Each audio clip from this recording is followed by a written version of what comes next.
పాక యాదగిరి గారు, Telangana BJP senior నాయకులు రామరెడ్డి గారు, సీనియర్ రాజకీయ విశ్లేషకులు రామ్ గోపాల్ గారు ఉన్నారు. అందరితో మాట్లాడదాం. నమస్తే అండి అందరికీ. రైట్.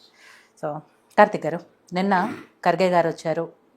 మీరు కాంగ్రెస్ పార్టీకి సంబంధించిన ఒక మీటింగ్ ఏర్పాటు చేసుకున్నారు. ఆ మీటింగ్లో ఖర్గే గారు కూడా రకరకాల అంశాలు, రకరకాల విషయాలు ఆయన ప్రస్తావించారు. అటు కేంద్రంలో ఉన్న బీజేపీ మీద విమర్శలు చేశారు, ఇక్కడ గతంలో అధికారంలో ఉన్న బీఆర్ఎస్ పార్టీ మీద కూడా ఆయన విమర్శలు చేశారు. ఆ తర్వాత రేవంత్ రెడ్డి గారు, ముఖ్యమంత్రి రేవంత్ రెడ్డి గారు కూడా మాట్లాడుతూ ఆయన కూడా విమర్శలు చేస్తూ వచ్చారు. ఎస్పెషల్లీ ప్రస్తుతం మనం కూడా మాట్లాడుతున్నాము, డిబేట్లో మీరు కూడా ఆ రోజు ఉన్నారు. నిరుద్యోగుల విషయం ఏదైతే తెలంగాణలో నడుస్తుందో హాట్ టాపిక్, ఆ విషయంలో వచ్చి మేము అధికారంలోకి వచ్చిన తర్వాత, కాంగ్రెస్ పార్టీ అధికారంలోకి వచ్చిన తర్వాత 60,000 ఉద్యోగాలు ఇచ్చాము, దీనికి ఒక్కటి తక్కువ ఇచ్చినా కూడా నేను క్షమాపణలు చెప్పడానికి సిద్ధంగా ఉన్నాను అంటూ రేవంత్ రెడ్డి గారు ఓపెన్గానే స్టేట్మెంట్ ఇచ్చారు. దీనికి చర్చకు రావాలని చెప్పేసి ఆయన చెప్పారు. దానికి ప్రతిస్పందనగా ఇవాళ కేటీఆర్ గారు రివర్స్ కౌంటర్ ఇచ్చారు. నేను చర్చకు వస్తాను, 3 రోజులు టైం ఇస్తున్నాను, 72 గంటలు టైం ఇస్తున్నాను, ఈ 72 గంటల్లో ఎంత ప్రిపేర్ అయ్యి వస్తారో అంత ప్రిపేర్ అయ్యంటే ఎవరేం చేశారో ఇవన్నీ మాట్లాడుకుందామని ఒకళ్ళకొకళ్ళు ఛాలెంజ్లు చేసుకుంటూ వస్తున్నారు. నిజంగానికి 60,000 ఉద్యోగాలు ఎవరిచ్చారు, ఎవరి హయాంలో నోటిఫికేషన్లు ఇచ్చారు, ఆ తర్వాత ఎవరు వచ్చిన తర్వాత నియామక పత్రాలు ఇచ్చారు, ఇదంతా కూడా తెలంగాణ ప్రజలు చూస్తున్నారు. కానీ ఎందుకు ఈ సవాళ్ళు ప్రతి సవాళ్ళు చేసుకుంటూ వస్తున్నారు అనేది? మేడం, ఇప్పుడు కల్వకుంట్ల తారక రామారావు మాట్లాడితే నేను అది ఇంతకుముందు కూడా ఒకసారి చెప్పినాను, ఆయన మాట్లాడితే చిన్నపిల్లలు మాట్లాడినట్టే ఉంటుంది. ఎందుకంటే అసెంబ్లీకి రండి అంటే 3 రోజులు నేను టైం ఇస్తున్నా, మీరు ప్రిపేర్ అయ్యారండి అంటే శాసనసభ ఎవరు పెడతారు? కల్వకుంట్ల తారక రామారావు ఎవరు పెడతారా? శాసనసభ ఎవరు పెట్టాలి? అధికారంలో ఉన్న కాంగ్రెస్ పార్టీ కాల్ ఇస్తుంది, దానికి శాసనసభ పెడతాం, కాల్ ఇస్తాం రండి అని చెప్పినాం. నాకు మీకు 3 రోజులు టైం ఇస్తా, మీరు ప్రిపేర్ అండి అంటే గతంలో హరీష్ రావు గారు ఏం మాట్లాడినారో తెలుసు కదా. బడ్జెట్ కాపీ చేతిలో ఇచ్చిన తర్వాత నేను ప్రిపేర్ అయ్యి రాలేదు, నాకు ఇంత టైం కావాలి, టైం ఇస్తాను, నేను ప్రిపేర్ అయ్యి మళ్ళీ మాట్లాడతాను అన్నాడు. కాబట్టి ఆ రోజు ఉత్తమ్ కుమార్ రెడ్డి గారికి అప్పటికప్పుడు సభలో కూర్చున్నాక తెచ్చిన కాగితం పైన మేము దీనిపైన ప్రిపేర్ కావాలంటే కల్వకుంట్ల చంద్రశేఖరరావు గారు ఏ భాష వాడినో మనందరికి తెలుసు కదా. కానీ ఈ రోజు అట్లాంటి పరిస్థితి లేకుండా ఆ రోజు శ్రీధరబాబు గారు ఓకే వారు టైం అడుగుతున్నారు కాబట్టి దయచేసి సభను అడ్జాయిన్ చేయండి అధ్యక్ష, ఓ అర్ధగంట టైం ఇవ్వండి అని చెప్పి చాలా ప్రజాస్వామ్యయుతంగా మేము దాన్ని తీసుకున్నాం. కాబట్టి ఈరోజు మేము 60,000 ఉద్యోగాలు ఇచ్చినామని చెప్తున్నాం. మేము ఇచ్చినటువంటి నియామకాల పైన ఆ ఆర్డర్ కాపీని తీసుకొని రమ్మని చెప్పండి. ఒక్కొక్కరిని తీసుకొని వచ్చినప్పుడు దానిపైన ఎవరి సంతకం ఉంది, ఎవరి హయాంలో వారికి ఉద్యోగం వచ్చింది లెక్క తీసుకొని రమ్మని చెప్పండి. మేము వేసినాము, మేము రాపించినాము, మా దగ్గర రాపించినాము అని అంటే మరి అట్లా అంటే తెలంగాణ రాష్ట్రం కాంగ్రెస్ హయాంలో వచ్చింది కదా, మీకేం సంబంధం ఉంది? మీకేం సంబంధం లేదు కదా.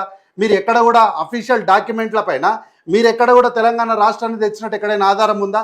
ఎక్కడ లేదు కదా. మరి మీరు ఎందుకు తెలంగాణ రాష్ట్రం మా బాపు తెచ్చిండు, మా నాయన తెచ్చిండు, మా కాక తెచ్చిండు అని ఊదరంపు ఉపన్యాసాలు ఎందుకు ఇస్తారు?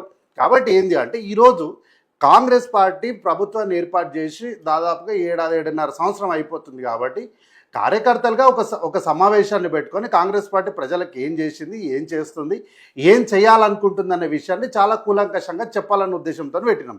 దానికి సంబంధం లేకుండా ఈరోజు వచ్చి నేనేదో కౌంటర్ వేసిన అంటే ఈరోజు ఏంది, చాలా రోజుల నుంచి మీడియాలో ఆయన కనిపించలేదు కాబట్టి ఈరోజు వచ్చి మళ్ళీ మీడియాలో కనిపించడానికి ఒక అవకాశాన్ని మాత్రం తీసుకున్నాడు ఆయన. ఈ నిన్న మొన్న వీళ్ళందరూ ఏమన్నారు, Andhra media Andhra media Andhra media అని అన్నారు. అంతగానో గొంతులు దించుకొని కుత్కలు కోసుకొని వణికిపోయిన వీళ్ళందరూ కూడా సిగాలు వచ్చినట్టు వణికిపోయి నినాక మొన్న వాళ్ళ చెల్లెలైన కల్వకుంట్ల కవిత గారు ఏ ఛానల్కి పోడ్కాస్ట్ ఇచ్చిందో మనం అందరం చూసినాం కదా. ఎందుకు ఇవ్వాలి మరి ఆంధ్ర ఛానల్కి? మీరు ఎందుకు ఎంకరేజ్ చేస్తారు ఆంధ్ర ఛానల్ అని? మీ వాళ్ళే వీడొచ్చి వ్యాపారం చేసుకోవచ్చు అంట, మళ్ళీ వాళ్ళే ఉండే శాసనసభని అరే అరికెప్పుడు గాంధీ నువ్వు ఆంధ్రోనివిరా అని వాళ్ళే అంటారంట, అన్నీ వాళ్ళే అంటారు. దానికి కౌంటర్గా మనం ఏమన్నా చెప్తే మళ్ళీ నేను 3 రోజుల సమయం ఇస్తున్నాను అంటున్నా. నేను ఒక సూటి ప్రశ్న అడుగుతున్నా. తెలంగాణ రాష్ట్రంలో 10 సంవత్సరాలు వీళ్ళు అధికారంలో ఉండి పెద్దగా సాధించిన ఘనతలు ఏమున్నాయి చెప్పండి? నేను సవాల్ చేసి చెప్తున్నా. మేము ఇందిరమ్మ ఇల్లు ఇచ్చినామని మేము సవాల్ చేసి చెప్తున్నా. మేము డ్యాములు కట్టినామని మేము సవాల్ చేసి చెప్తా. మేము ఈ రాష్ట్రంలో జంబో డిఎస్సి ద్వారా దాదాపు 21,000 పైచీలకు ఉద్యోగాల్ని మేము గతంలో ఇచ్చినామని నేను ఛాలెంజ్ చేస్తాను. ఇట్లా నేను ఛాలెంజ్ చేసినప్పుడు మీరుగా ఆలోచించి ఒక యూనిక్గా ఈ రాష్ట్రంలో మేమే దీన్ని ఇన్వెంట్ చేసినాము అని చెప్పగలిగింది ఏముంది? మీరు ఏం అభివృద్ధి చేసిరా అంటే మేము ఫ్లైఓవర్లు కట్టామని. ఫ్లైఓవర్లు ఎవరు కట్టలేదా? ఫ్లైఓవర్లు నువ్వు చెడ్డీలు వేసుకున్నప్పుడే ఎన్టీ రామారావు హయాంలోనే ఫ్లైఓవర్లు కట్టినాం. ఆ కట్టిన ఫ్లైఓవర్లు పంజాగుట్లో కూలిపోతే దానికి మళ్ళా దానిపైన కమిషన్ వేసినాం. ఎట్లాంటి తప్పులు జరగకుండా మళ్ళీ ఎట్లాంటి చర్యలు తీసుకోవాలో దాన్ని కూడా చెప్పినాం. ఇట్లా మీరు చేసినటువంటి మీరు అధికారంలో ఉన్నప్పుడు చేసినట్టు అభివృద్ధి ఏంది సార్ అంటే అదొక్కటి చెప్పరు. కానీ మిగతా అన్నీ మాట్లాడతారు వాళ్ళ మీద వీళ్ళ మీద. రేవంత్ రెడ్డి అట్లా, రేవంత్ రెడ్డి ఇట్లా. రేవంత్ రెడ్డి గారు ఏమైనా ఘాటుగా ఒక మాట మాట్లాడితే ఎట్లా మాట్లాడతాడో కానీ వీళ్ళు మాత్రం రేవంత్ రెడ్డి గారిని ఏమైనా అనొచ్చు. వీళ్ళు అనేది కాక కింద ఉన్న వాళ్ళతో కూడా అనిపిస్తారు. కాబట్టి ఏంటంటే ఈరోజు కల్వకుంట్ల తారక రామారావు గారు దయచేసి మీరు మాట్లాడేటప్పుడు మీరు ఒకటి గ్రహించండి. శాసనసభలో చర్చకు పెట్టినప్పుడు మీరు ప్రతి చర్చలో కూడా పారిపోయినరు. మేము గతంలో బీసీలకు 42% మేము ఇస్తాము, మీరు ఇస్తారా అని మేము ప్రశ్న వేసాం. దానికి మేము దీనిపైన వాకౌట్ చేస్తున్నామని వెళ్ళిపోయినారు. శ్వేతపత్రం పెట్టాం, దీనిపైన చర్చకు రండి అంటే మీ బావ ఒక మాట చెప్పిండు, మీరు ఒక మాట చెప్పారు. ఈ రెండింటిపైన గౌరవ ఉప ముఖ్యమంత్రి భట్టి గారు వచ్చి మీరు ఇద్దరు ఇట్లా చెప్పినారయ్యా, దీనిపైన ఈ రెండిట్లు ఏది నిజం అంటే శాసనసభల కింద కూర్చొని అల్లరి చిల్లర వేషాలు వేసి మిమ్మల్ని మేము బయటికి వెళ్ళిపోతున్నాము అని చెప్పి వెళ్ళిపోయారు. అట్లాగే ఒక చర్చ జరుగుతుంటే బీసీ బిడ్డను ముందర పెట్టి కుత్బులాపూర్ శాసనసభలో బీసీ బిడ్డను ముందర పెట్టి హరీష్ రావు గారు స్పీకర్ పైకి దాడికి వెళ్ళారు. కాబట్టి చర్చ పెట్టినప్పుడు మీరు ఏ చర్చలకు సవ్యంగా పాల్గొంటారు? అయితే రన్నింగ్ కామెంటరీ చేస్తారు, లేదనుకోండి అల్లరి చిల్లర వేషాలు వేసి మమ్మల్ని ప్రభుత్వం ఎట్లా సస్పెండ్ చేయాలని చెప్పి దానికి దారి తీసే మార్గాలు ఏమున్నాయో వెతుక్కుంటారు. కాబట్టి మీరు గతంలో శాసనసభ ఎన్ని గంటలు పెట్టారు సార్? 1 గంట పెట్టినరా, 2 గంటలు, 3 గంటలు, పోని మీకోసం 5 గంటలు అనుకుంటాం. ఈ 5 గంటల్లో రికార్డు తీయండి. ప్రధాన ప్రతిపక్షాన్ని కాంగ్రెస్ పార్టీని విడిచిపెట్టండి, విపక్ష పార్టీలైనటువంటి ఎంఐఎంని కానీ బీజేపీని కానీ మీరు ఎన్ని గంటలు కాదు ఎన్ని నిమిషాలు మాట్లాడనిచ్చారు. రావాలి, మీ అంతకు మీరు మాట్లాడాలి, మంత్రాలు చదివినట్టు 4 ముక్కలు చెప్పాలి, వెళ్ళిపోవాలి. ఏమన్నా అంటే బట్టి గారు లాంటి మిత్రుడు వచ్చిండంట, ఆ పాము ఏదో గరిచింది అని చెప్పి ఒక పిట్ట కథ చెప్పాలి. ఇట్లా దళితులను అవమానించాలి, వెళ్ళిపోవాలి. మీరు ఇంతకు మించి శాసనసభలో చేసింది ఏముంది సార్ చెప్పండి, 10 సంవత్సరాల అధికారంలో ఉండి. కాబట్టి ఈరోజు ఎక్కడ కూడా కల్వకుంట్ల తారక రామారావు గారికి ఈ రాష్ట్రంలో ప్రజల గురించి కానీ రాజకీయాల గురించి కానీ మాట్లాడే నైతిక హక్కు అనేది లేదు. మీరు చేసినటువంటి అనేక కార్యక్రమాల వల్ల తెలంగాణ రాష్ట్రం ఏడాది కాదు దాదాపుగా 100 సంవత్సరాలు వెనక్కి వెళ్ళిపోయిన రాష్ట్రాన్ని కష్టపడి అనేకమైనటువంటి ఒడిదుడుకులను వదుకొని ఈరోజు రాష్ట్ర ప్రభుత్వం, ప్రజాప్రభుత్వం, ముఖ్యమంత్రి రేవంత్ రెడ్డి గారు వారి మంత్రివర్గం కూడా ముందుకు తీసుకెళ్లే ప్రయత్నం చేస్తుంటే దాన్ని చూసి ఓర్వలేనటువంటి కల్వకుంట్ల తారక రామారావు గారు ఏదో ఒక రకంగా దీన్ని ప్రజల దృష్టి మళ్లించాలన్నటువంటి ఒక కుట్ర మాత్రమే తప్ప ఇందులో ఎక్కడ కూడా నిజం లేదు. కానీ ఇక్కడ 60,000 ఉద్యోగాలు అనేది సరే మీరు ఇచ్చారు, ఒక్కటి తక్కువైనా కూడా కాళ్ళు మొక్కి క్షమాపణలు చెప్తాము, ఇవన్నీ కూడా రేవంత్ రెడ్డి గారు మాట్లాడారు. కానీ అవి నిజంగా మీరు ఇచ్చిన నోటిఫికేషన్లే అయితే మేము కూడా ఒప్పుకుంటాము. కానీ గతంలో మేము ఇచ్చిన నోటిఫికేషన్లు, మేము పెట్టిన ఎగ్జామ్స్ అవి చిన్న చిన్న టెక్నికల్ ఇష్యూస్తో కోర్టులో ఉండటం వల్ల మళ్ళీ ఆ తర్వాత ఎలక్షన్లు వచ్చాయి, గవర్నమెంట్ మారింది కాబట్టి మీరు ఇచ్చే అవకాశం వచ్చింది తప్ప మీరు ఇచ్చినవి ఎట్లా అవుతాయి అనేది కదా వాళ్ళు చెప్తున్నమాట.